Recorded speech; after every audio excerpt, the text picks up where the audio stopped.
Welcome to the Veritas Forum, engaging university students and faculty in discussions about life's hardest questions and the relevance of Jesus Christ to all of life.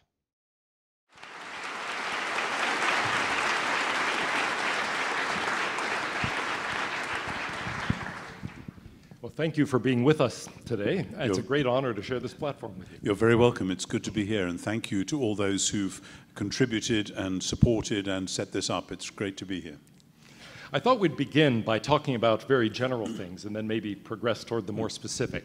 So let me start with some of the things that keep people, in some cases, from religious faith. I think really there are only two arguments against the existence of God that deserve to be taken seriously. One of them is an argument from the completeness of science. Everything that can be explained fully naturalistically, and so using Occam's razor, not multiplying entities beyond necessity, there's no reason to assume God's existence. So the argument is like Laplace's, I have no need of that hypothesis. How do you respond to that kind of argument from science? Yeah, it's a funny thing. Neither I nor most of the people to whom I've been closest have really, I think, felt that question existentially. That's to say, felt it as though this is a stab in our ribs. You know, there's a sort of sense that for myself and a lot of people I know who are Christians within or outside the academic world, we kind of hear those arguments going on, and we see that they're very important for some people, but they seem to operate at a very intellectualized, very rationalized mode, and that belief in God isn't the sort of thing, as far as I'm concerned, isn't the sort of thing that you sort of added up, yes, there's these things to be explained here, there's those things to be explained there, right, if we adduce God, that will help, there we are. You know, the God in whom I believe has never been a God of the gaps, in other words. And I think one of the critical things there is that in Judaism and Christianity and Islam, at least, those are the three great faiths that I know most about,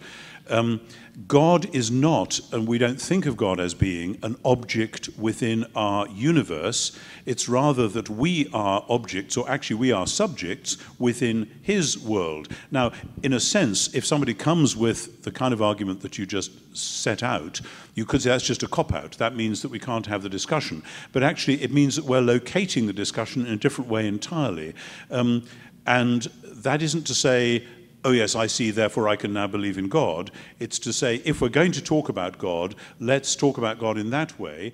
Whereas if we say, science can now explain, actually I'm not sure that science can explain everything. I mean, I just saw in the paper just today and looked it up online that some astronomers in the South Pole have just come across gravity waves, which Einstein predicted but nobody had seen before, and they're talking about getting even further back towards the Big Bang.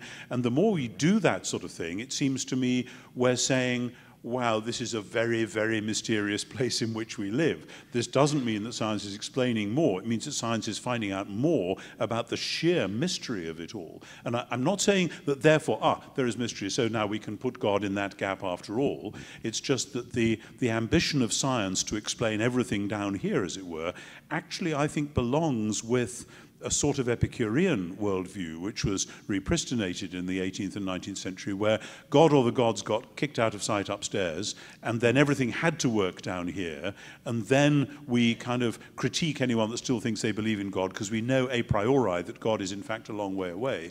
And I want to say that's a perfectly respectable philosophical position. It's as much an ancient one as a modern one. We haven't actually proved that philosophical position, so that this is really just, as it were, to get the discussion started. Let's be clear what it is we are and aren't talking about.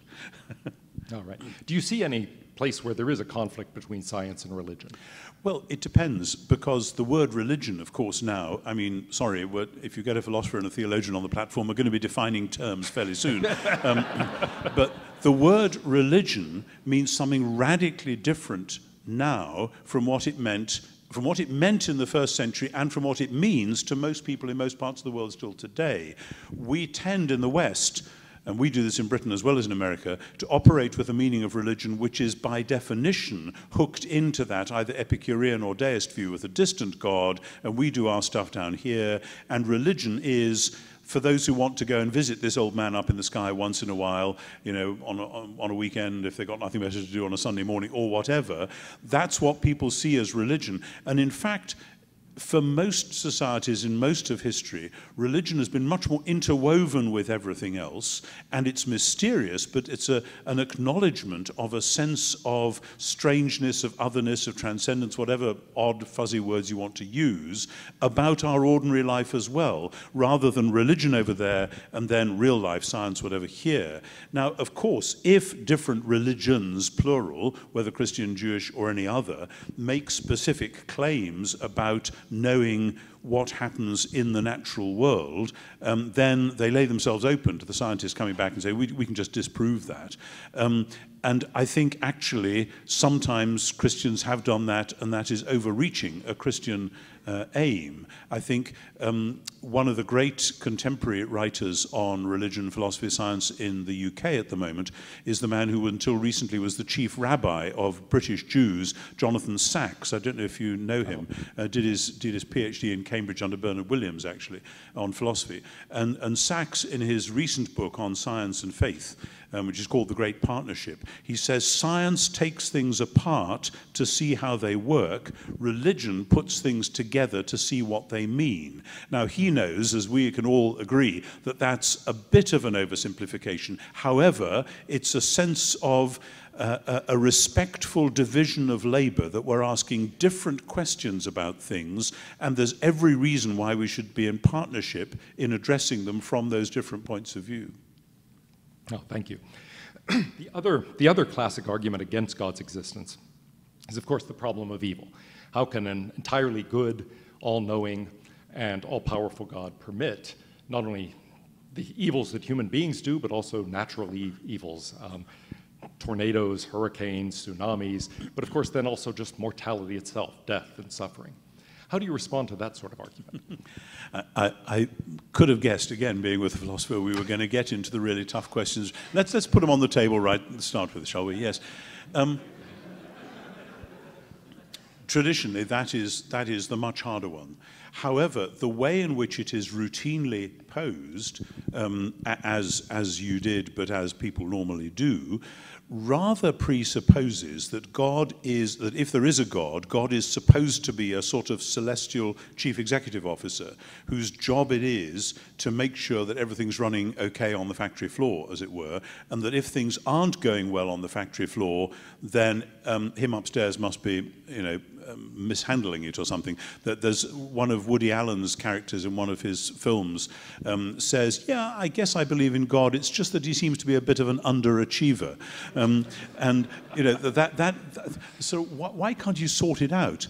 And I think classically part of the difficulty here has been, again, an 18th century difficulty of splitting two things which I think should not be split, because in Christian theology, Jesus of Nazareth, when he died, he actually took evil into himself and somehow did something to it which neutralized or exhausted its ultimate force. Not that it doesn't exist anymore, but that something radical happened to it. But in the 18th century, that was pulled apart, and the problem of evil, as you just articulated it, I think goes back particularly to the second half of the 18th century, after the Lisbon earthquake of 1756, when it was All Saints' Day, the churches were full, massive earthquake, churches start collapsing on top of people rush out of the churches down to the harbor to get away. There is this huge tsunami because of the earthquake, and the people who escape the churches get drowned by the sea. And people then, philosophers across Europe, basically said, we thought God was supposed to be in charge of this place. How could he let something like this happen? And that sort of then splits apart the question of Jesus dying for your sins, if you like, over there, from the question of God's moral government of the universe over there. In the Bible, I'm not saying this is the answer to the question, it's the reframing of the question. In the Bible, those two actually belong together, that the description of Jesus' death somehow draws together not only human evil in the sense of our sin and Jesus dying for that, whatever that means, that's a whole other question, but also a sense that this is the point where the night of the cosmos is at its darkest. And that's described in vivid language, which is trying came to say, this is actually at the heart of all of that. And the problem of evil, as you expressed it, has come out in a way which says, this is something quite separate from the Jesus thing, as though we could look at God's moral government of the universe. Whereas I think as a Christian, I want to say, we are not told in the Bible, in the Psalms, Old or New Testament, we are not told why things are as they are, except in very vague, elusive picture language about humans messing it up, about other forces, evil forces of whatever sort which are there.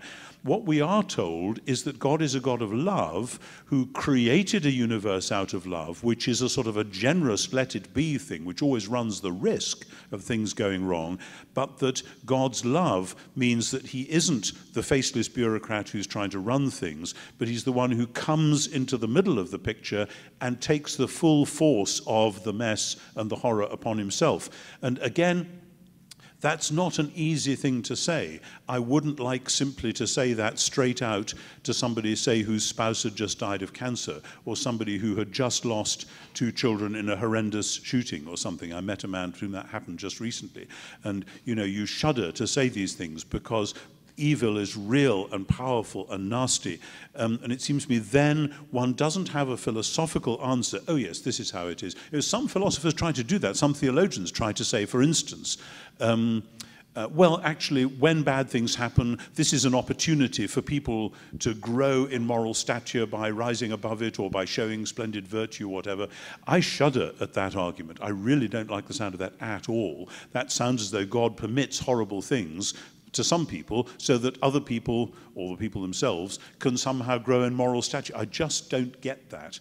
It seems to me the mystery of the cross, at the heart of it, is dark and strange, but somehow it draws together the threads of that. We're not told why, we are told what God has done, coming in person to take it upon himself. And I say, that isn't a satisfactory answer in the terms in which the question was set, but I think that reframes the question in more biblical and Christian terms and then holds on to it rather than either sweeping it away or giving it a satisfactory answer.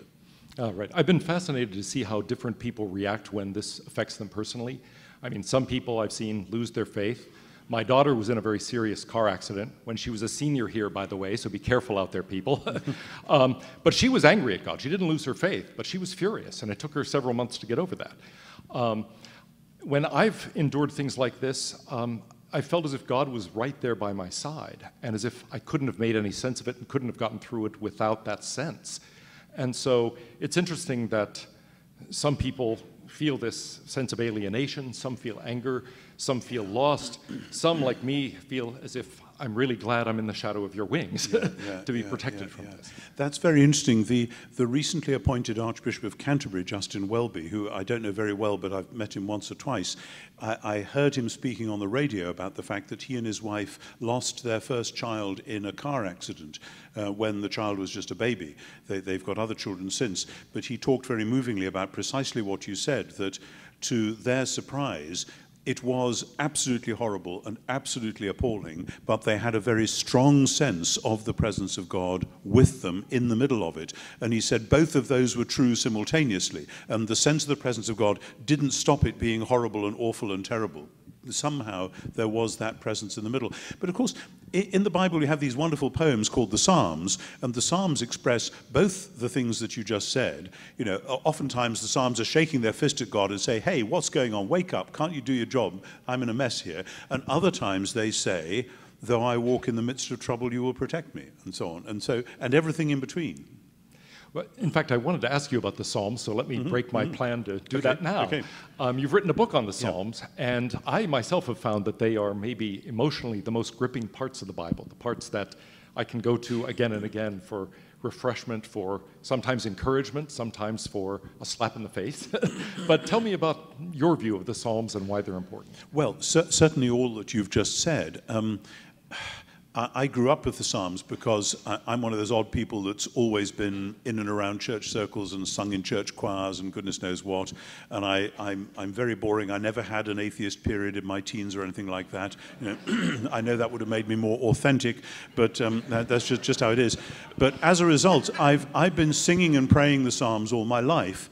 And exactly, and it's fascinating. It's as though you're given them when you're young as a suit of clothes to wear, and you can wear them and feel comfortable in them. And then, extraordinarily, as you grow, as you develop, you find this suit of clothes kind of grows with you, and it's still there waiting for you to grow up a bit more to grow into it. Every human emotion that you can possibly feel is there in spades. It's there kind of multiplied. And wherever you are, the Psalms are there before you, however dark it gets and however exciting it gets.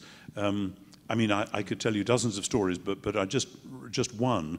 One of the last times my wife and I led a small pilgrimage to the Holy Land, we went down into the dungeon of a house which they think may have been the house where the high priest lived, where Jesus would have been on the night he was arrested and taken the night before he was crucified. And when we got right down to the bottom, the guide said, if this isn't the place where Jesus spent the night before he died, it'll be somewhere just like this and very close to where we are. You know, you can never be quite sure. And he said, some people like to read Psalm 88 here. And we looked at each other, okay, we'll read Psalm 88. And Psalm 88 is probably the darkest and most scary of all the Psalms, because it does what we just did. It goes down and down and down into the darkest pit you can get to. And unlike some of the Psalms, which then when you've got to the bottom, they then astonishingly, you come out the other side, Psalm 88 doesn't do that.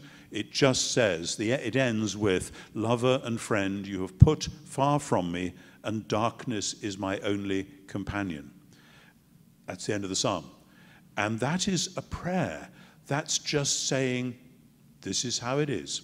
Not even shaking your fist at God, just saying, this is where I am. But being able to say that in the presence of God. And I think part of the difficulty for many people is having all sorts of emotions, anger, bitterness, darkness, whatever, and not thinking that it's appropriate to say those things to God. And the Psalms give you permission, and indeed encourage you, and give you poetic vehicles for saying those things, as well as the great shouts of triumph and celebration.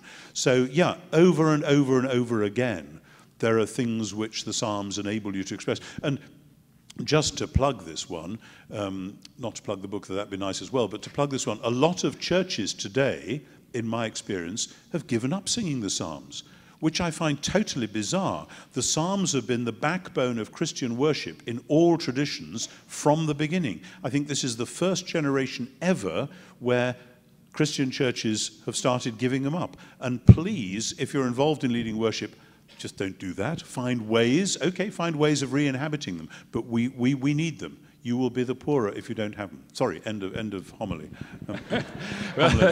I agree with you completely about that. In fact, one of my spiritual exercises over the past 6 months or so has been to just sit down at the piano and open up the book of Psalms and try to turn a given psalm into a contemporary Christian song.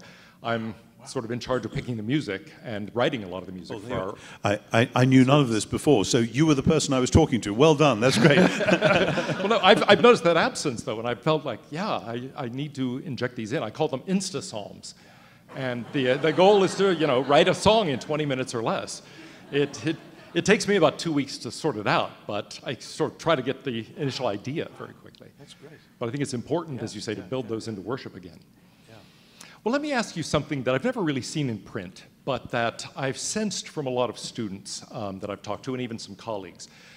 They tend to think of tolerance and open-mindedness as virtues, quite reasonably, but that means they think of belief and commitment as something like an intellectual vice. And so when it comes to religion, their attitude is something like, look, religious people are, they actually know what they believe, and they have these strong opinions, and I actually think it's virtuous not to have strong opinions. And often this gets coupled with noticing various forms of religious intolerance in Christianity, but in other religions too, and saying, see, I told you so, that's what it leads to. So how do you respond to that worry that it's just, in effect, a virtue not to make up your mind about anything? Yeah, you will know, and it's a famous quote, G.K. Chesterton, I think, saying that when humans give up believing in God, they don't believe in nothing, they believe in anything.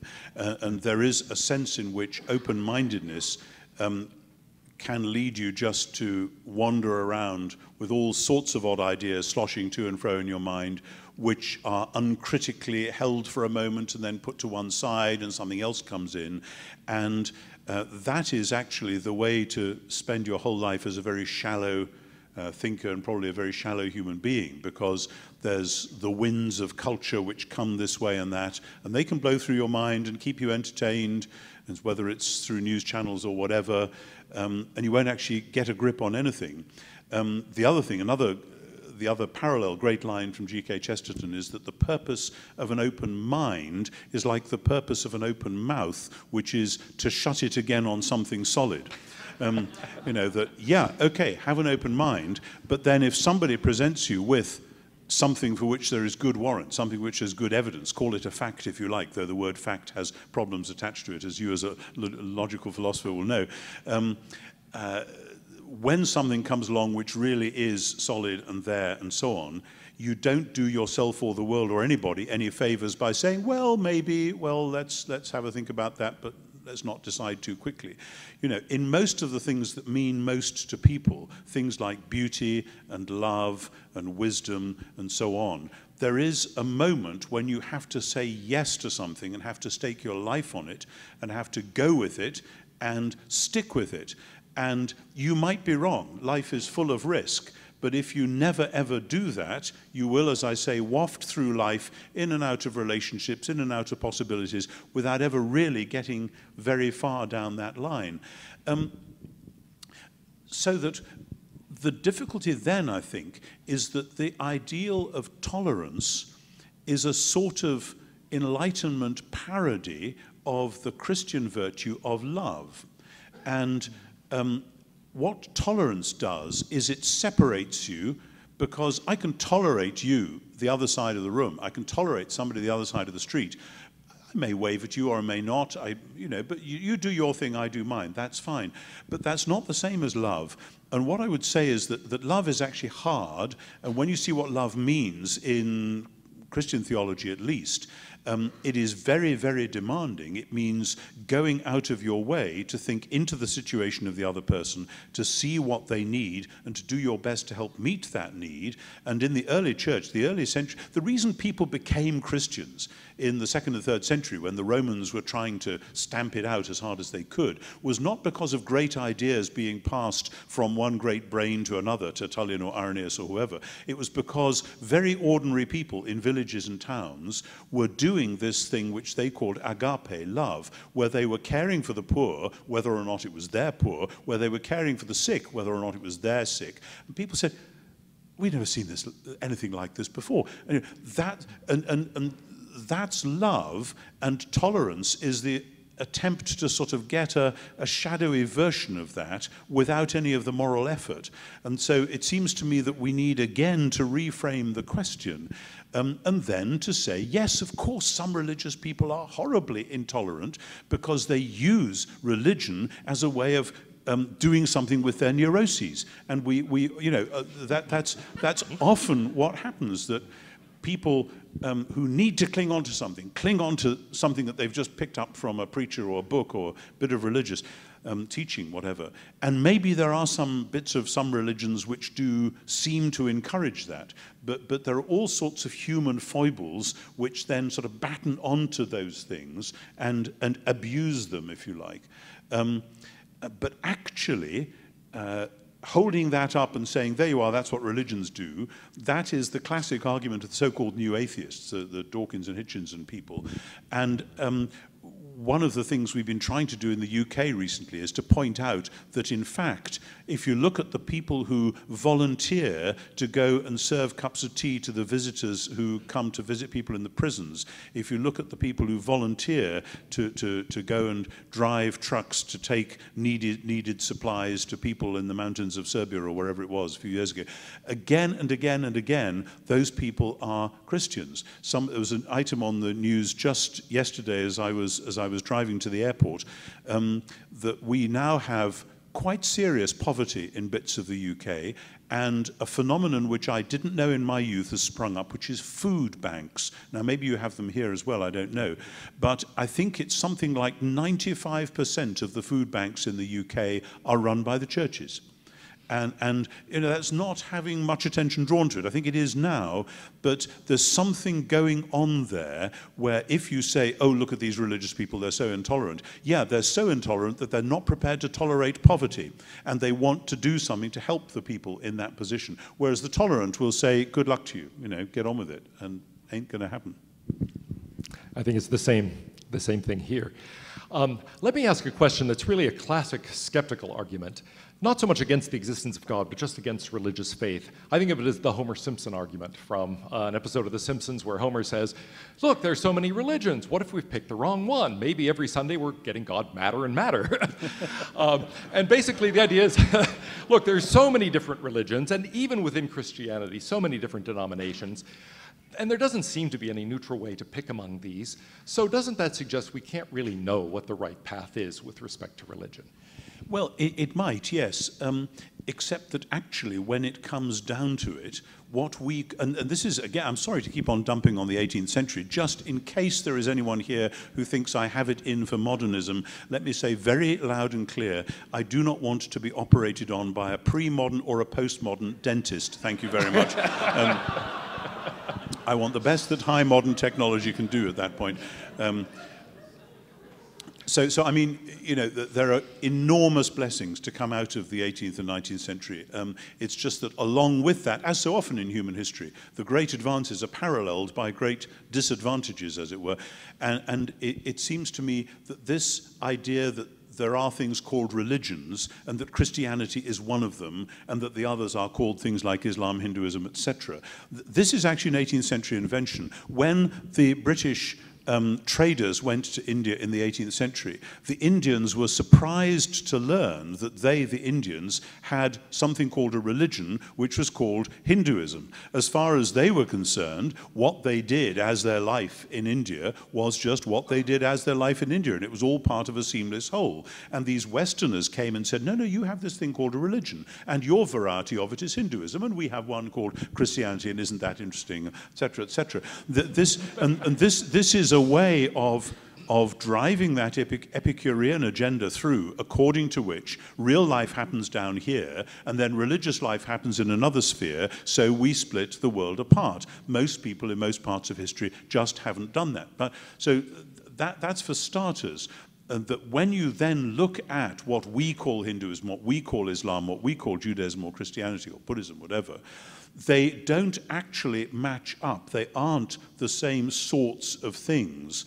You know, Buddhism is just a different sort of thing entirely from the three great monotheistic faiths, etc. So putting them in the same category is actually a victory for Enlightenment skepticism rather than for any religious tradition. And we need to push back hard against that. And then within that, we have to say, well, Christianity, Judaism, and Islam each talk about one God. Islam says there is one God and Muhammad is his prophet. Very well, we can read what, according to the Quran, Muhammad said. We can look at that. Judaism says there is one God and Israel is his people. Well, okay, how do you know? What does that mean? Christianity says there is one God and Jesus is his son. And the thing about Jesus, well, one of the things about Jesus, is that we actually know historically quite a lot about him. Even on a comparatively skeptical reading of the Gospels, not that I would endorse a comparatively skeptical reading of the Gospels, but even on that, we actually know sufficient about Jesus to be able to say all sorts of things about him, and particularly that he really does seem to have believed that it was his vocation to go and die a cruel death to bring God's age-old plan of salvation to fruition. Now, you might say, what a crazy thing to believe, and I think his followers did think that when he tried to explain it to them. But then the Christians said he's been raised from the dead.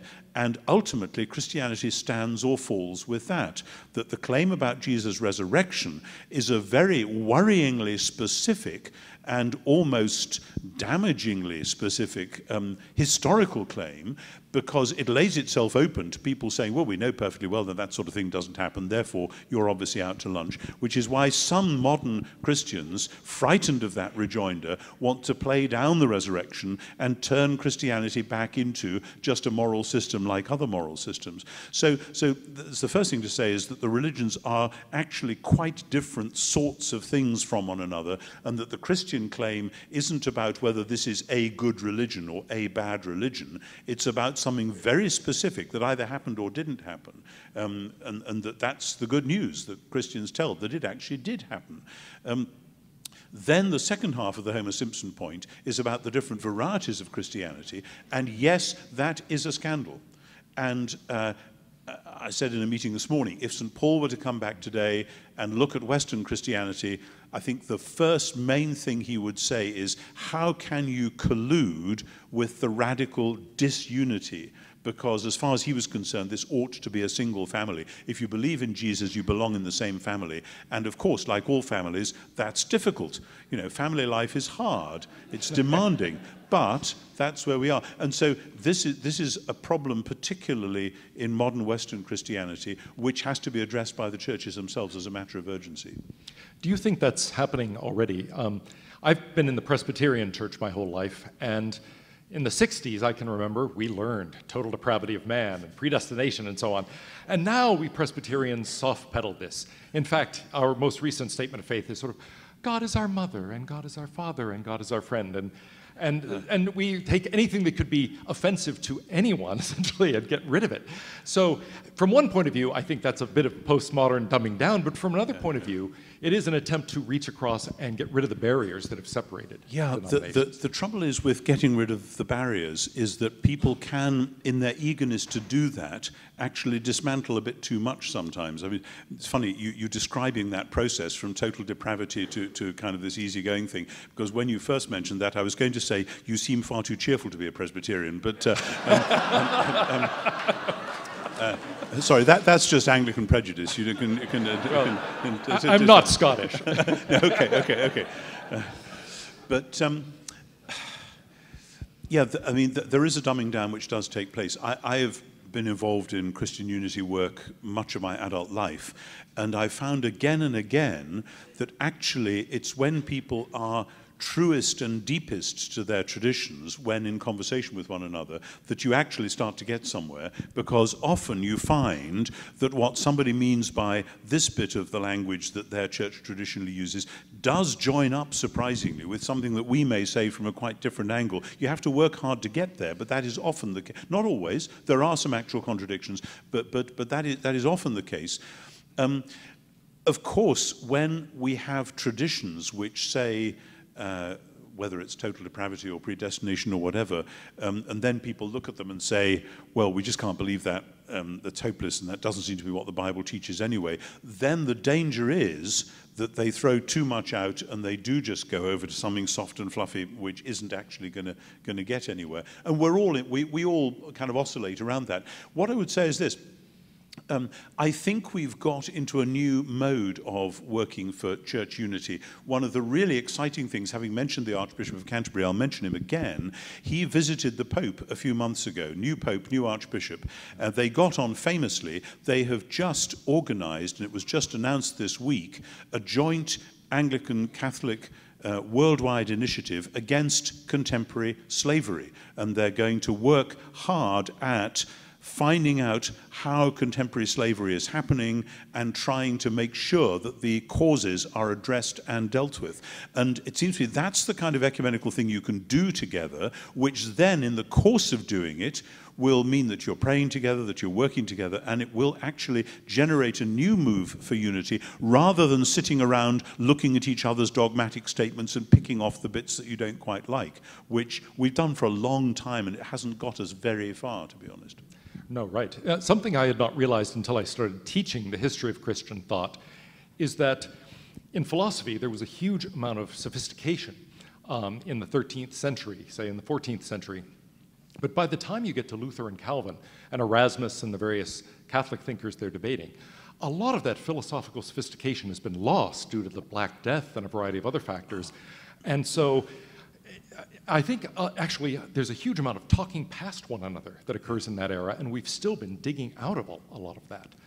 Yeah, I guess that's right. I mean, it's a period I don't know really very much about, the 13th and 14th century, but I do have that sense that by the time of the Reformation in the 16th century, an awful lot of the Western Catholic tradition had gone stale and was focused on the wrong things, and the reformers are trying to get things back on track.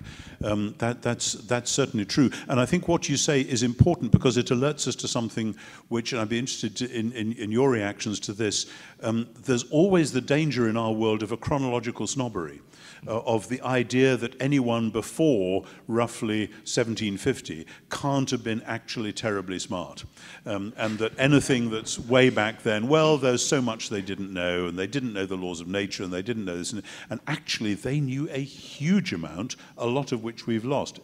I'm assuming from what you said that you agree with that. Oh, absolutely. In fact, my dissertation director, Wilfred Sellers, used to say that the history of philosophy is really this gradual, you might say, cycle where somebody gets an insight, and then gradually people change this and complicate the theory until finally realizing that reality is complicated, it becomes very, very complex, and you have to be a specialist to understand it.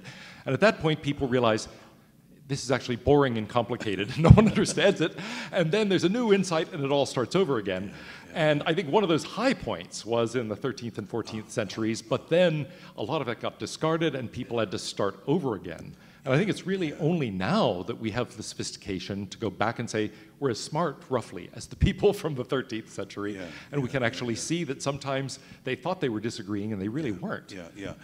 But I think the way this plays out is that often the rhetoric of today's world, particularly with the new atheists, is to say that until the 18th century, people were superstitious, they cherished vague ideas which now science has disproved, and that now in this day and age, it's a phrase I hate, but you hear it a lot in the media and so on, we no longer believe that, this or that or the other.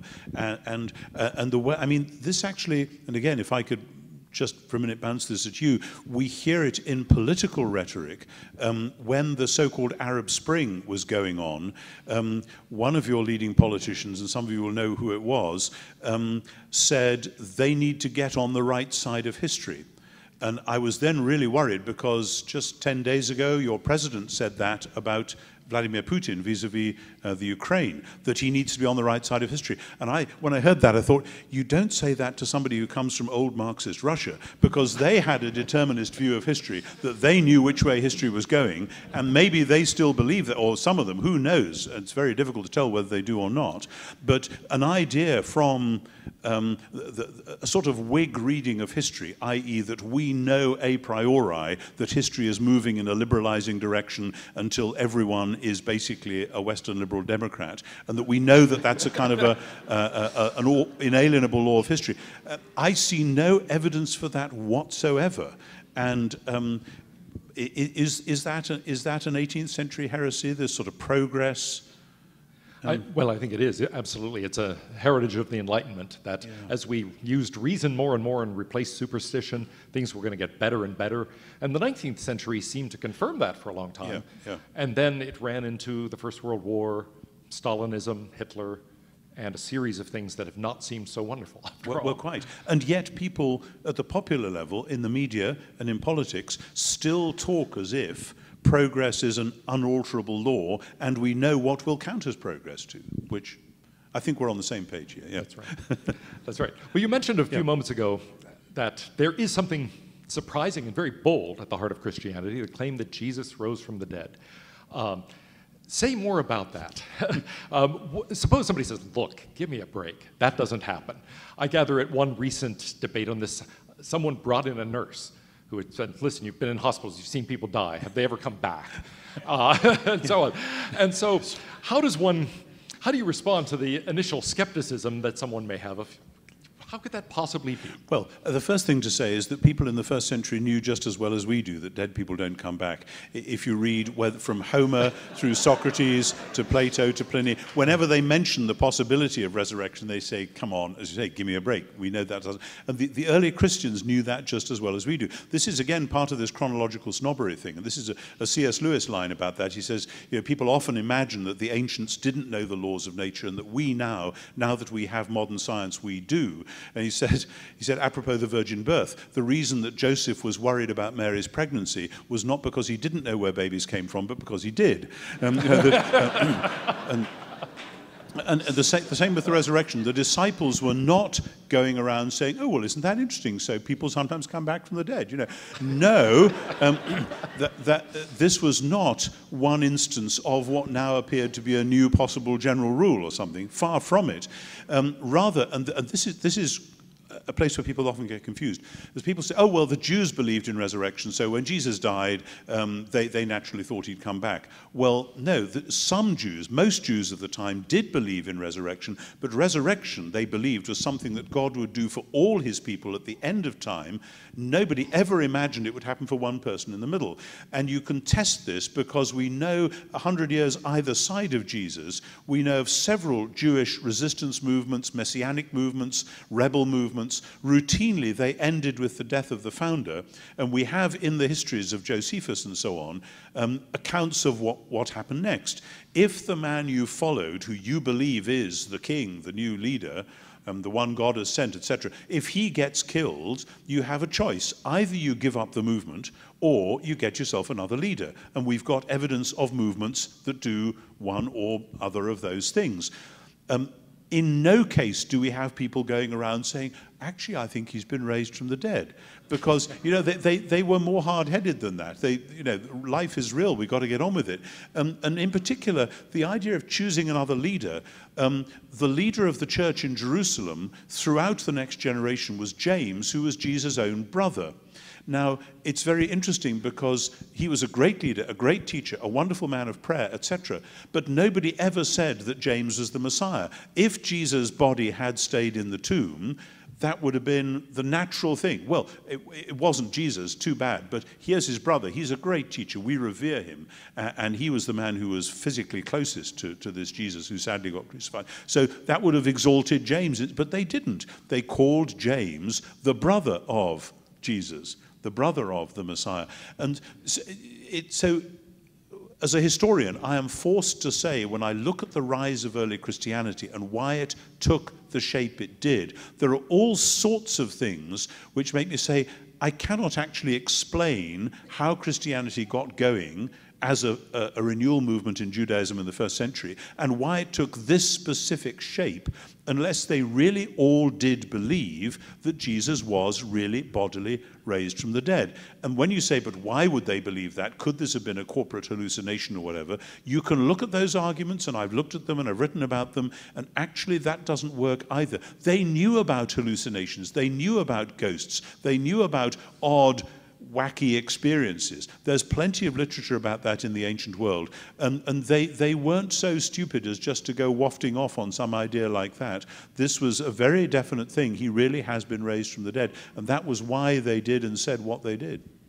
I think, I think one of the most remarkable passages is 1 Corinthians 15, when Paul says, look, a lot of the people here have actually witnessed these events. Yeah. There are more than 500 people who witnessed Jesus after his supposed death, and so go talk to them. Some of them have died, but look, a lot of people have, and this was close enough in time that you could still find these people. Absolutely.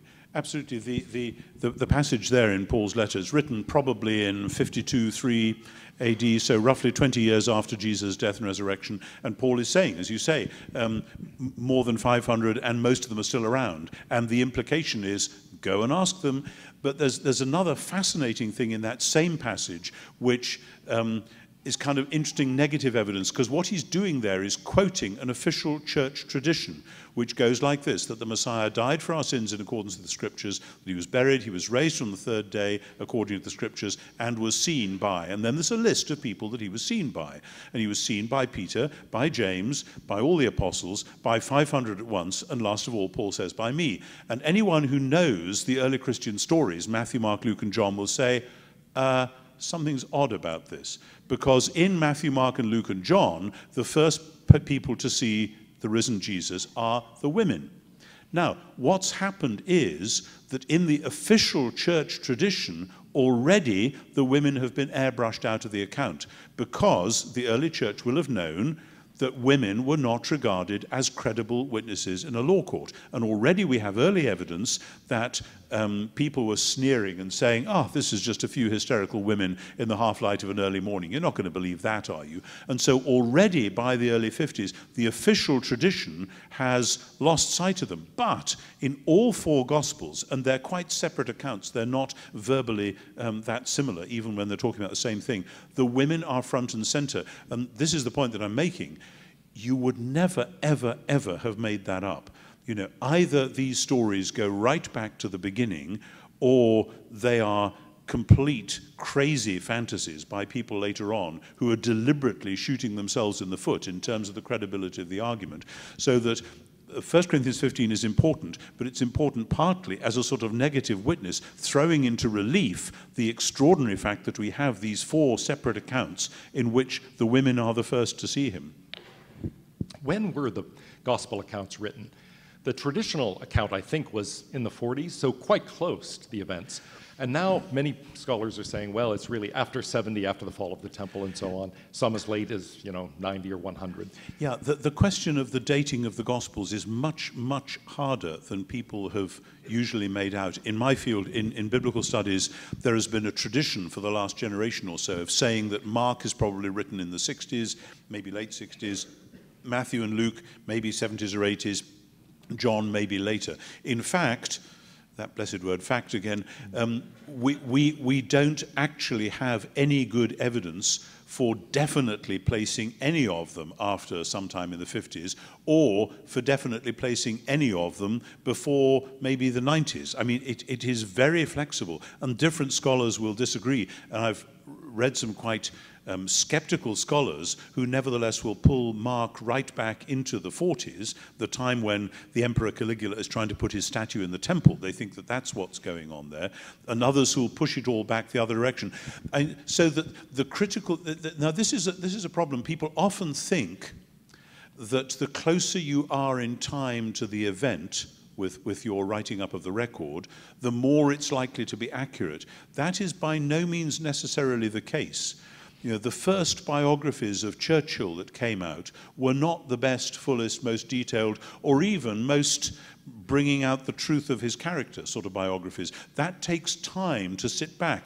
So we shouldn't be worried if you're a Christian, or excited if you're a skeptic, about the thought that the Gospels might all be later. They might be as late as 70, 80, 90. That doesn't mean they haven't had access to good sources. It doesn't mean that it's all gradually getting fuzzier the further away it gets. Apart from anything else, that is largely an oral culture, and oral cultures, as you will all know, I mean, I do not know what songs are in the current charts in North America or even in Britain, I'm ashamed to say, these days. But those of you who listen to those things, you probably could sing along with the words of half of those songs, not because you've studied them, but because you've heard them a few times and you've hummed them and sung along with them, just like people from my generation, and it tells you my vintage, know all the words of Bob Dylan's Blowing in the Wind, whether or not we ever actually sat down and learnt them, because they were just out there all the time. And in the same way, if you hear stories that are formative for who you are and for who your community are, you remember them and you don't change them. they stay pretty much as they are. That's a difficult argument to make because it's got cross-cultural problems, etc., etc. But what I'm saying is, no, we don't know exactly when the Gospels were written. I wish we did. It'd be very nice if somebody could find original copies and carbon date them, but we don't have that sort of information. But that doesn't mean that we can't do serious historical research and say, actually, they portray pretty accurately what life was like in the first 1/3 of the 1st century AD. I know in some of your writings you've said that there are things in the Gospels that wouldn't have made any sense 50 years earlier or 50 years later, but that do make a great deal of sense in that context. What are some of those things? Well, I mean, there's one which is quite clear from the early writings of the New Testament, the writings of Paul, when they have a big problem in the church about whether Gentile male converts have to get circumcised or not, because circumcision obviously was an entry rite for Jews into, or for baby boy Jews, or for Gentiles who wanted to become full Jews. And there were many people in the church who thought that that had to happen. And according to the way in which some people think the Gospels got written, the Gospels were written, made up later to invent sayings of Jesus to deal with problems in the church. Now, it's very interesting that 2 or 3 times in the Gospels we get sayings about Gentiles coming in, but we don't get anyone saying to Jesus, but Master, will they have to be circumcised? You know, if that theory was right, they should have done. In the same way, there's a lot of sayings about the temple which reflect exactly the time when the temple is being built and is nearly complete, because Herod the Great had started the rebuilding of the temple in Jerusalem, and his son Antipas, the Herod we meet in the Gospels, was busy with that project. You wouldn't have had those discussions again 100 years earlier. It would have been a quite different sort of mood and mode.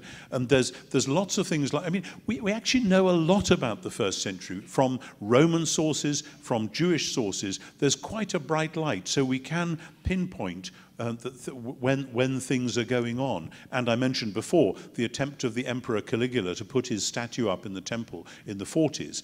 I think that's reflected in Paul. I'm not sure it's reflected in the Gospels, though it might be. All right. What are some of the most common misconceptions that people have that real historical work on the setting of the New Testament can help to dissolve? Wow. Goodness. One of the big ones, I think, which comes back again and again, is to see Jesus as a teacher of morality, or indeed a teacher of something we call a religion, or indeed somebody telling people how to go to heaven after they die. There's absolutely nothing in the Gospels saying this is how to get to heaven rather than that. When Jesus talks about the kingdom of heaven, and this is an absolutely solid result of historical work, that doesn't mean a place called heaven conceived as a kingdom. It means the idea that God, the one who lives in heaven, wants to set up his kingdom on earth as it is in heaven. So one of the great gains, I think, of the last couple of generations of scholarship is to see Jesus' announcement of the kingdom not as a way of saying, here's how to go to the kingdom called heaven when you die, but as a way of saying, what I'm telling you is something new is happening right now. God is launching his kingdom project on earth as in heaven, and this is what it looks like, this stuff that I'm doing. So I think that's a great gain, and not everyone would agree with this, but I think this is very solidly established. And what's happened in the last, a long time, since at least the Middle Ages, but then given extra impetus in the last 200 years, is people have been eager to tone down the idea of Jesus saying something definite is happening as a result of which everything is going to be different across the world, into saying, here's a way you might like to reorder your moral life, your spiritual life. You see what that does? It turns the good news into good advice. And the whole point of the New Testament, and again, this is something which I think as historians we can now feel the force of more than we used to, is that it really is designed as good news. Something is happening as a result of which everything's going to be different. Now, in Jesus' day, the idea of good news, and again, we can anchor this very strongly through first century history, it resonates or clashes with the fact that the Roman emperors were going around, or their emissaries were going around saying, good news, Tiberius has become emperor. That means we're going to have peace and security, and you're going to have rescue from all your enemies, and good government and justice and so on.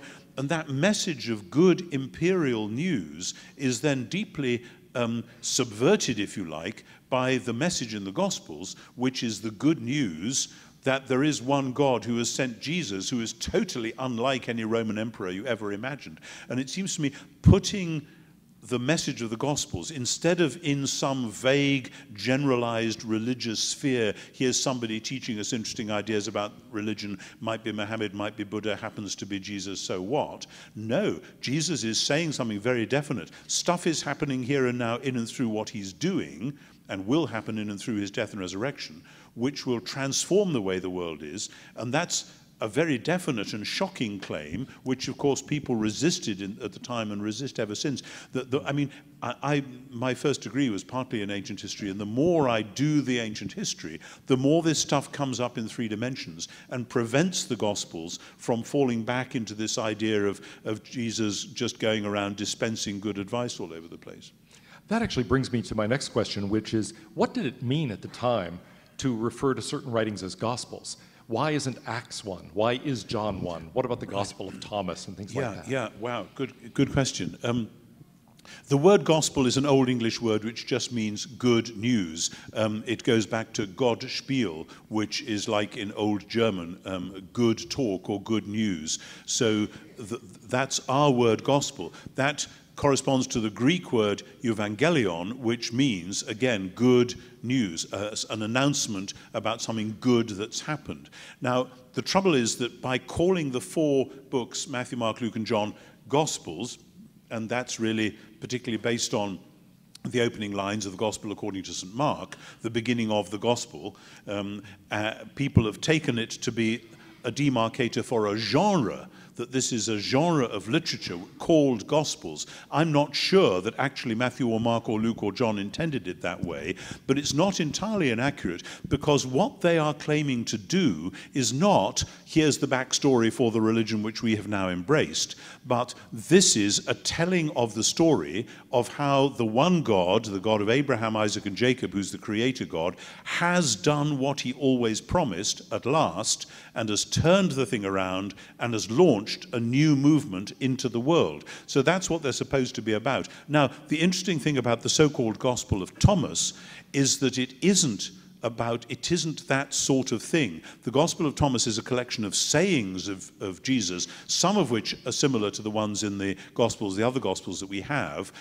several of which aren't the same, and which specifically are not about things that were happening, if you like, on earth as in heaven, and specifically not about Jesus' death and resurrection. So they are, in effect, turning the good news back into good advice, if it is good. I'm not always sure that what's in Thomas is good advice, but it's that difference between news and advice which is so crucial. And there are lots of other...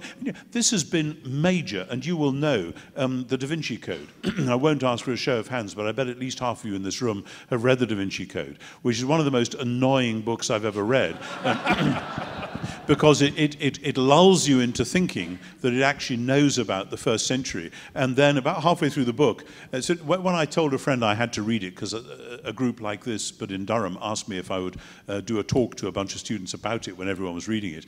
And so I forced myself to read it. And this friend said, okay, I will lay a small bet as to the point at which you will kick this book across the room. And when I'd finished, we compared notes, and he was about right, because it does talk absolute rubbish in terms of not actually 20th century history as well as 1st century history, but that's another story.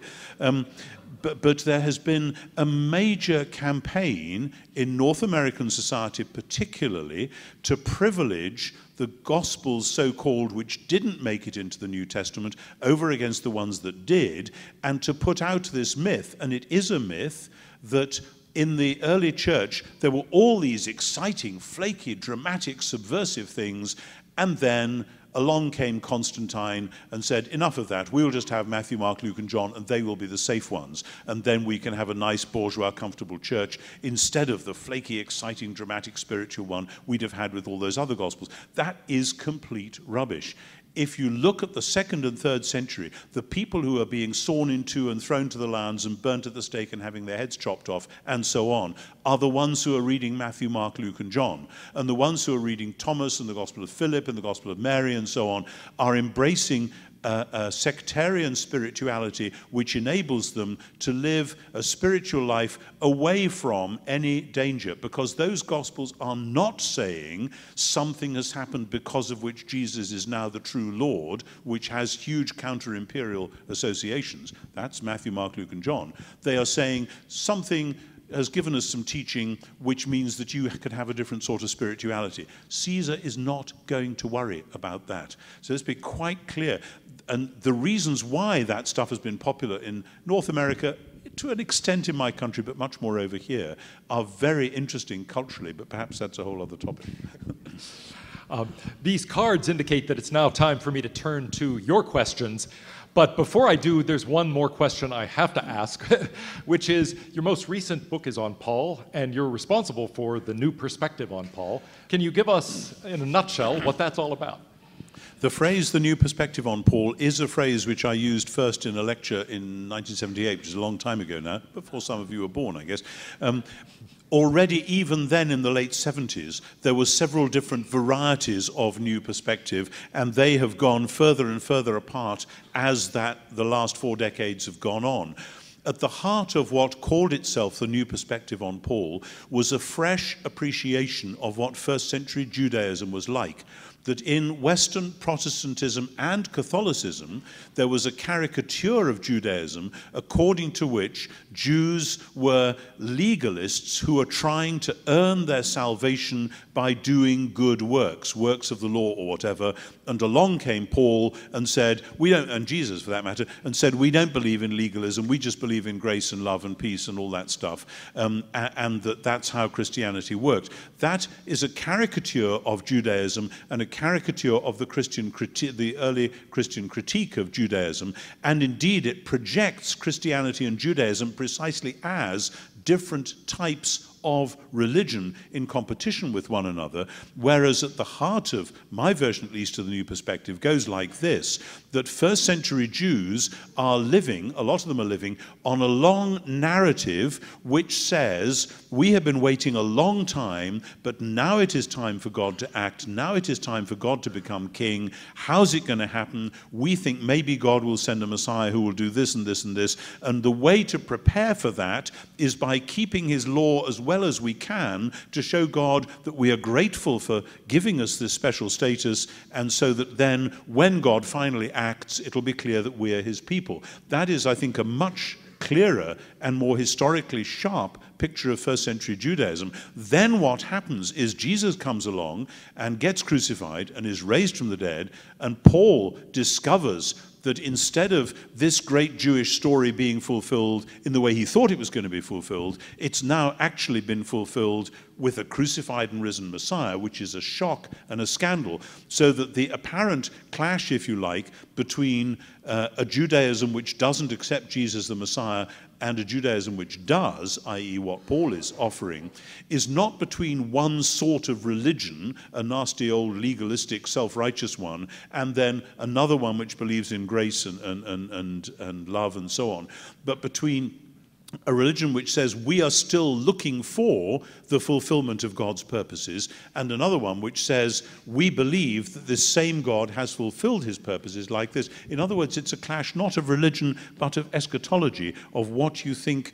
God is doing at the end. And if I can just add to that, one of the reasons this is so difficult for us to hear today, again, I'm very interested in your reaction to this as a philosopher, is that I think a lot of the modern Western world lives on this myth, and again it's about the 18th century, that actually world history turned its crucial corner in the middle of the 18th century, or even, dare I say, with the French Revolution, or even, dare I say, with Thomas Jefferson and the Declaration of Independence. You know, that's really the big turning of the corner of history. And there cannot be two great turnings of the corner. So then in order to sustain the modern myth, we then have to lower the grade of the older one, And then we have to say, well, actually nothing changed with Christianity. It just became another religion, part of the problem rather than part of the solution. Actually, I want to say everything did change. If you know about how the ancient Roman world was, and then see the effect that Christianity had, a whole lot of things changed, and we are still living off the fruits of that change. I agree with that. Well, let me turn to audience questions now. The first question is, and by the way, if you have additional questions as this goes on, please do write them on your card and pass them down to the end of the aisle. What would your goal for church unity look like? Would it be within the same institution, say between fundamentalists and Presbyterian PCUSA types? That's what I am, by the way. Or would it be primarily between institutions, among institutions? That's a good and difficult question, because I think we have allowed our different denominations to become so institutionally fixed, and we have solidified that by writing confessions of faith, or indeed appropriating old ones and say, this is who we are, and this acquires all this status. And in my own world, the Anglican world, and then looking across to Italy and the Roman world, obviously massive traditions, which are very difficult to see how you could just easily unpick. At the same time, the church is a living thing. The church is a family. It's an organism. It's not an institution. And if it behaves institutionally, that's a kind of slide down from being a family. And this ought to be available in each generation. There's no reason why any generation should be completely stuck in those older traditions, except as a nervous reaction. But if we link arms and get together with our brothers and sisters across the street, literally or metaphorically, and say, what is it we can do together? We can pray together, we can read the Bible together. The Roman Catholics are very clear about this now, that we can read the Bible together. They used to forbid that, but now they are very open to that. There's all sorts of mission activity, like I mentioned, campaigning against contemporary slavery, all sorts of things like that we can do together. We should be making every effort to do that and not remain content to stay in our own little packages, our own little silos.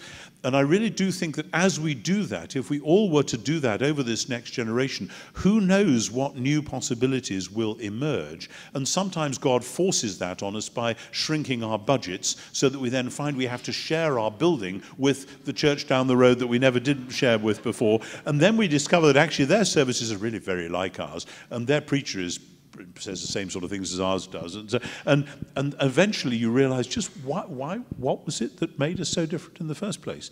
And then actually, if the answer is class, culture, race, then we should repent. We should read the New Testament a bit more clearly and say these things should never, ever, ever, ever be demarcators between Christians. This next one is a deep theological question. Why did God give us the option to choose, only to condemn us when we don't choose him? Ooh.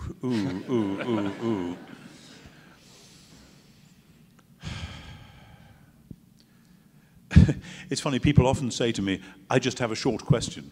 And the answer is, yeah, it's quite easy to sort of shrink a question down to that, but in order to answer it, again, you as a philosopher will appreciate, it all depends what you mean by. I believe that God made humans to be responsible agents within his creation. That's part of what it means to be made in the image of God.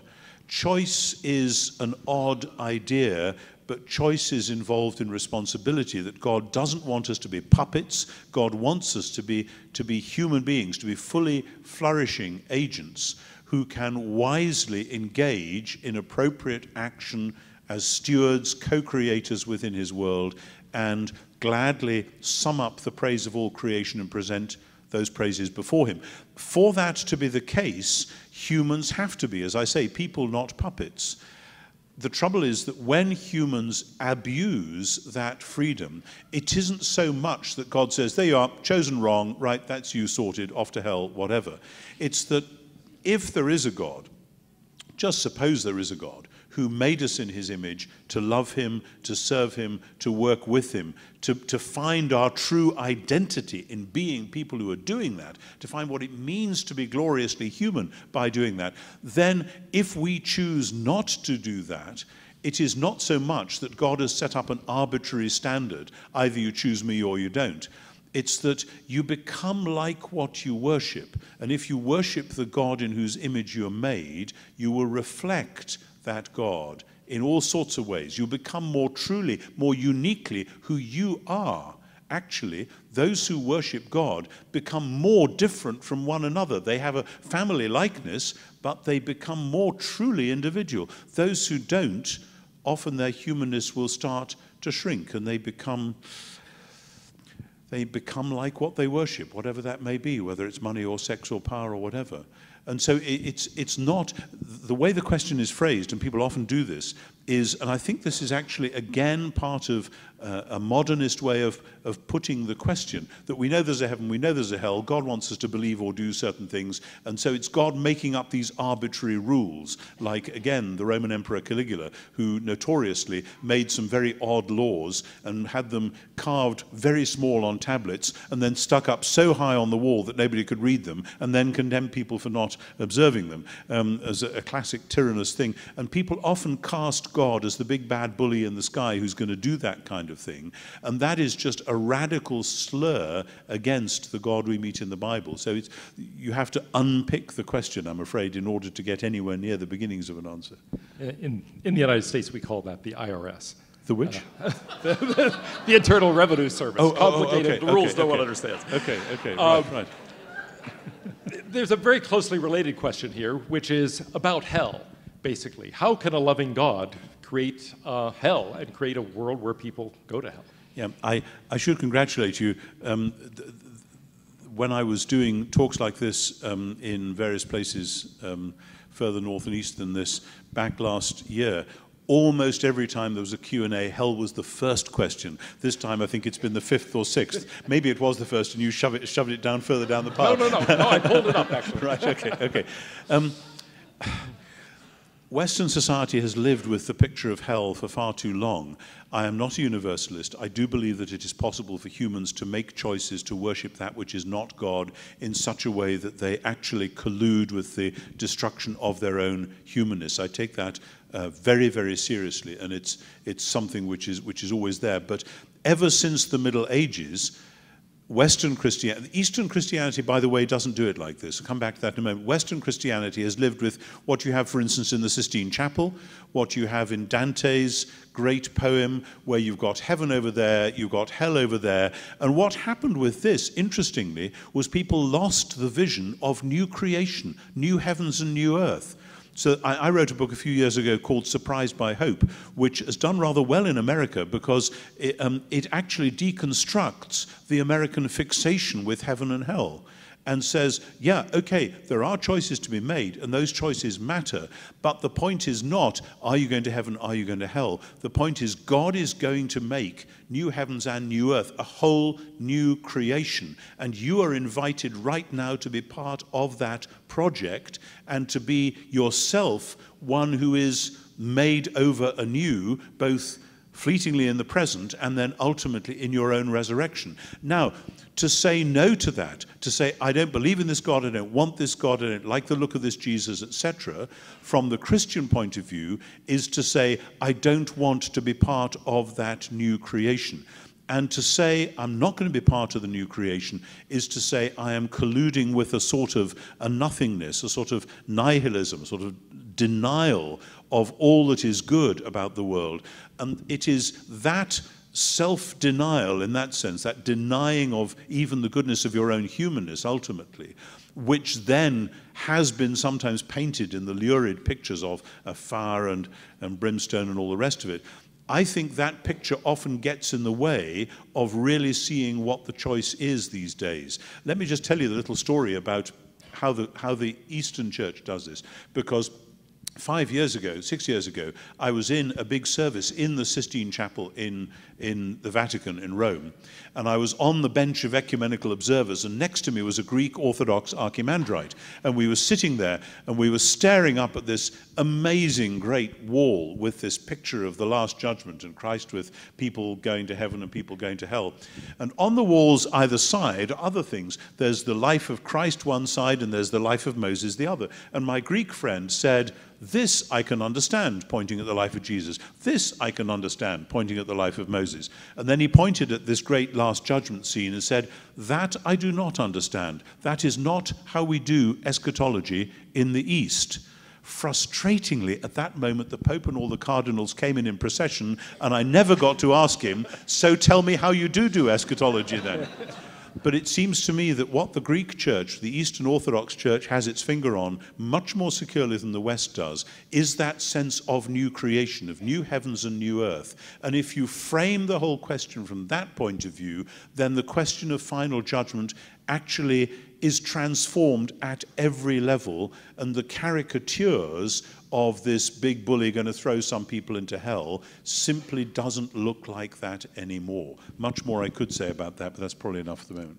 All right, thank you. Given that our title was The Bible, Gospel Guide, or Garbage, in 2 minutes or less, why should I read the Bible?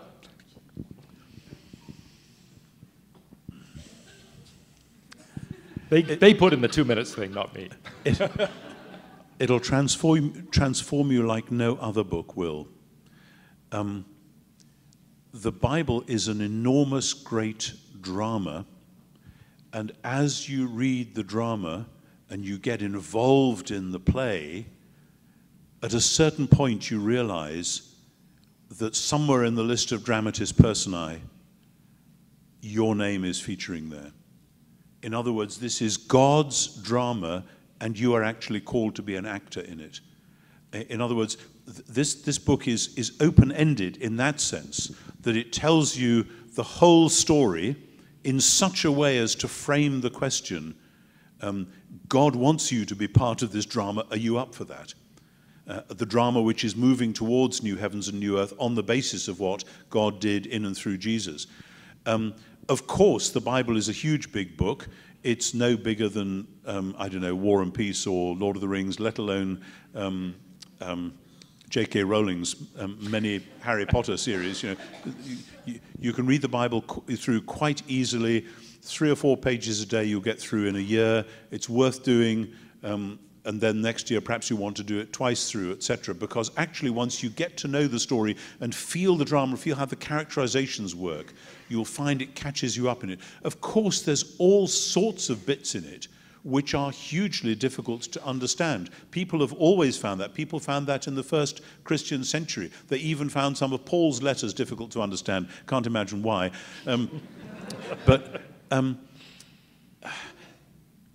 In a sense, that's not the problem. The problem is, are we prepared to read it whole? It's not a book of individual isolated sayings that you might like to take and keep in your back pocket in case you ever need them. Of course, there are hundreds of those that you might want to do exactly that with. But the main thing is it's a narrative about creation and new creation, about God and the world and God's people, all focused in on Jesus and then opening up with this big question mark, and what about you? And so, I mean, read it as a play, but a play in which eventually there is a question. We need some more characters to take this play forward, and that looks like you. Thank you. One of the oddest features, you might say, of the gospel accounts is Jesus talking about his return. He does, of course, appear to Paul on the road to Damascus, but otherwise one is left thinking, well, when is this coming? And I think in the early church there was a sense this was coming very soon. And now after 2,000 years we think, well, maybe not. So how do you interpret those verses? Wow.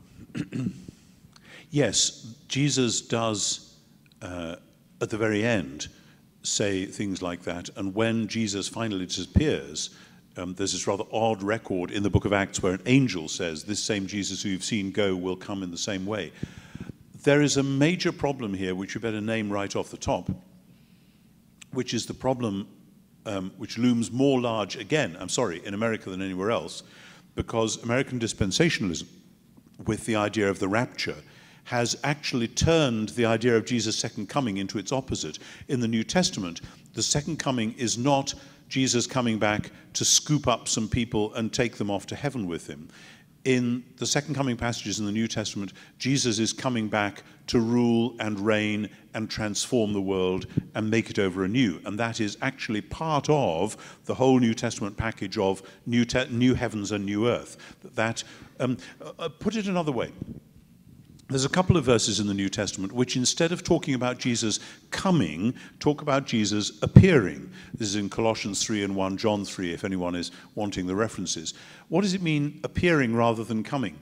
And here we have a problem because of our implicit cosmology. We have an implicit cosmology in which heaven is a long, long way away, probably up in the sky somewhere. What that says about Australia and New Zealand, I'm not sure, but we think of heaven as a long way up in the sky.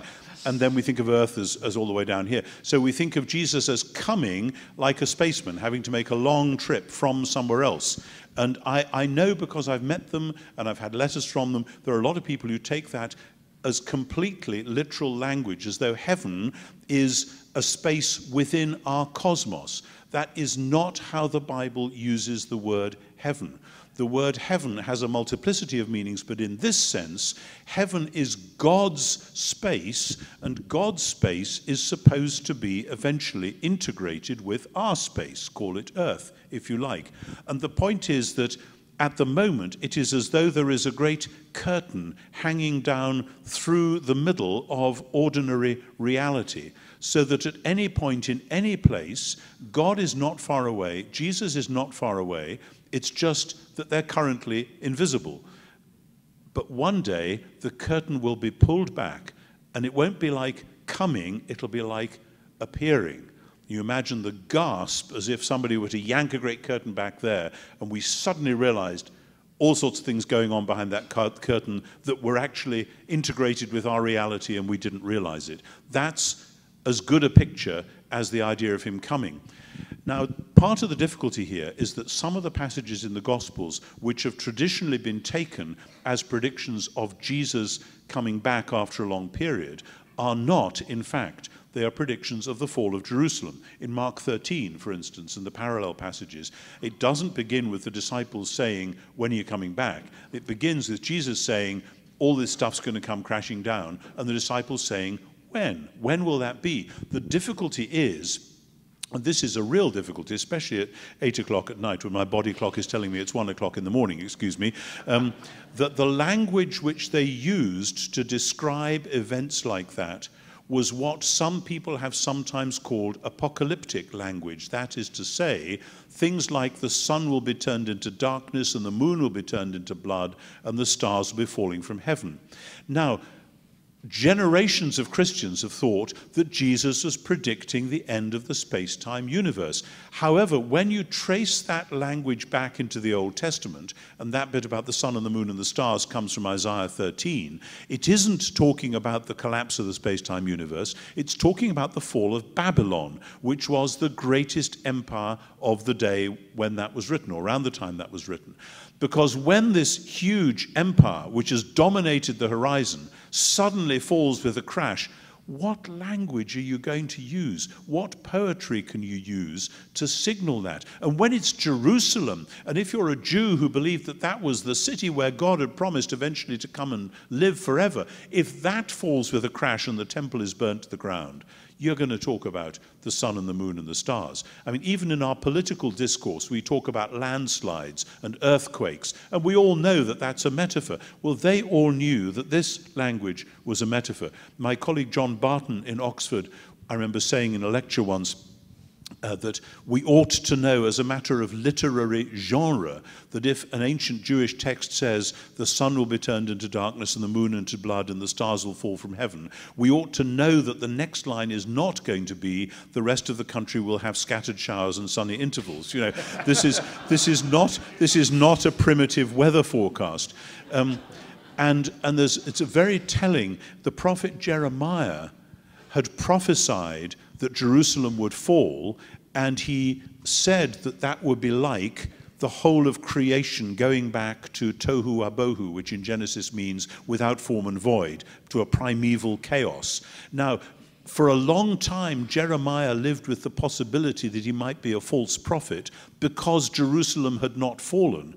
But when Jerusalem did fall, Nobody was going to accuse him of being a false prophet because the earth had not gone back to chaos. That was what that language had meant. So we have to be very careful, and I appreciate this is technical stuff to take on board at this time of night, but so that a lot of the prophecies are not about, in fact, the collapse of the universe, that they're actually about the fall of Jerusalem. One other thing, Jesus told stories, many stories. Jesus told stories, two in particular, one in Matthew, one in Luke, about somebody going away on a journey, giving his servants money to trade with and do business with, and then coming back to see how they were getting on. Many Christians have read those stories as though this is about the second coming at the end of the Christian history, when the church will be judged according to whether it's done what Jesus wanted it to do in the meantime. It's actually very clear, particularly in Luke's version of that story, in Luke 19, that's not what's going on at all. And here's something which most modern Christians have not even begun to get their heads around. Jews in Jesus' day lived in hope, and the center of the hope was that the God who had abandoned them at the time of the exile 450 years earlier or so would eventually come back in all his shining glory to live in the temple at last. There is no scene in the whole Second Temple period which says he's come back at last. Jesus is telling stories about the God who left his people things to do but would come back. And he's telling those stories because Jesus himself, in coming to Jerusalem, is embodying the return of Israel's God to Zion. This is a whole huge theme which I think most people, as they read the Gospels or Paul, have not even begun to imagine, but it looms very large in the Jewish writings of the period, and somehow we have to factor it in. So yes, the second coming is important, but the thing which was going to happen within a generation was the fall of Jerusalem, and we don't find in the 2nd century and the 3rd century people saying, oh dear, hasn't happened yet. They still say, no, it might happen at any time. They are not stuck on this generation thing. I mean, let me say one more thing about this, because it is a huge thing which has dominated the horizon. This particularly became a matter of problematic interest in the middle of the 20th century in German scholarship for all sorts of reasons, one of which was that many German philosophers and cultural critics, people like Walter Benjamin, whose work you will know, in the middle of the 20th century and the first half of the 20th century, had lived on the Marxist hope that history was actually going somewhere, getting on the right side of history. And when that turned out to be a false hope, and for Walter Benjamin it was when you had the Molotov-Ribbentrop Pact, the Hitler-Stalin Pact, towards the beginning of the war, they panicked and they said, we have nothing more to hope for from history. All that can happen now is a totally new event, a new messianic moment. That's what we need. And it didn't happen. A great deal of European culture in the middle of the 20th century was horrified at the failure of hope. Interestingly, at exactly that time, a lot of the theologians in Europe started writing particularly about the failure of hope in the early church. And it seems to me that there's a lot of projection going on there which has yet to be unpicked. Oh, thank you. We're out of time, but there are several questions that are around the same theme. And so if you'll tolerate this, I'd like to combine several into one basic question, which is just, what is faith? And is it compatible with doubt? Are there any things that have shaken your faith or made you doubt? Faith and doubt are a bit like love and grief. I once was about to take a funeral of a man who I knew quite well, and his daughter, who worked in the college where I was working, I knew her quite well as well, and she said, I don't want to come to the funeral because I'm only going to cry. And I said, of course you're going to cry, it's your dad. Not to grieve is to deny love. Now, in a way, faith and doubt are a bit like that precisely because faith is faith and not mathematical proof, faith must be open to its shadow side, which is to say, I'm not afraid of questioning. I may be afraid of how I will feel if I question everything, but that's okay. And the parade example of this is Jesus himself in the Garden of Gethsemane, who says, Father, please, if there is another way, I would rather not have to drink this cup. And then when on the cross, people say to Jesus, if you're the Son of God, come down from the cross, because they all knew that a crucified Messiah is a failed Messiah. Do we think that Jesus, hanging on the cross, was thinking, oh, rubbish, haven't you got any faith? Can't you see all this? No, because Jesus eventually cries out, my God, why did you abandon me? Did he lose faith? No. He turned his anguish, which I think was mental anguish as much as physical anguish, into, this is back where we started, into a prayer from the Psalms. That is turning doubt into faith by saying, God, I have no idea what you're doing right now. I've lost it. But I'm still going to call you God, and I'm still going to express that doubt to you. Seems to me that is very like love and grief. Of course, we think of love as this warm, wonderful thing, but it has its shadow side, and we should acknowledge that, and healthy human grief is part of healthy human love. They go together in the same way. So, I mean, the question of... I'm one of these odd people. I grew up in the church. I've believed since I was little. The more I've gone on about this stuff, I've looked at questions. I've been shaken by questions, but I've thought, okay, let's go and look at them. Let's look at the history. Let's argue this out. And I haven't had many moments when it's all gone dark like that. There have been many, many other things, huge trials, huge difficulties, problems in the family, financial difficulties, all sorts of things such as people of our generation have and our culture have. And they have made me cross with God. They've made me puzzled as to what God is up to. They haven't made me doubt God. They've often made me wonder whether I've lost the plot, and which often I probably have. So that I would urge anyone who is suffering or engaging, maybe enjoying serious doubt, to think maybe this is the way of the sort of questioning which I then ought to turn into a prayer.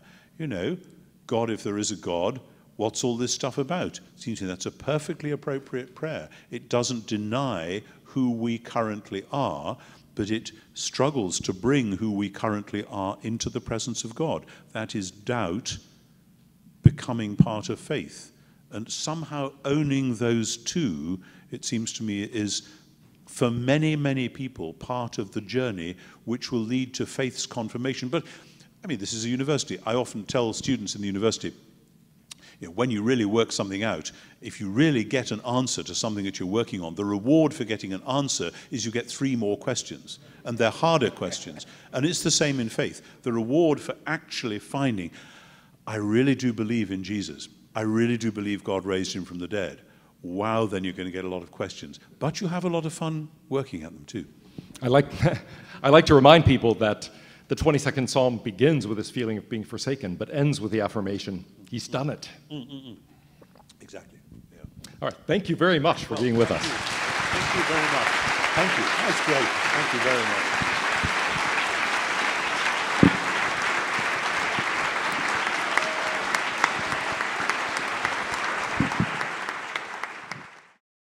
For more information about the Veritas Forum, including additional recordings and a calendar of upcoming events, please visit our website at veritas.org.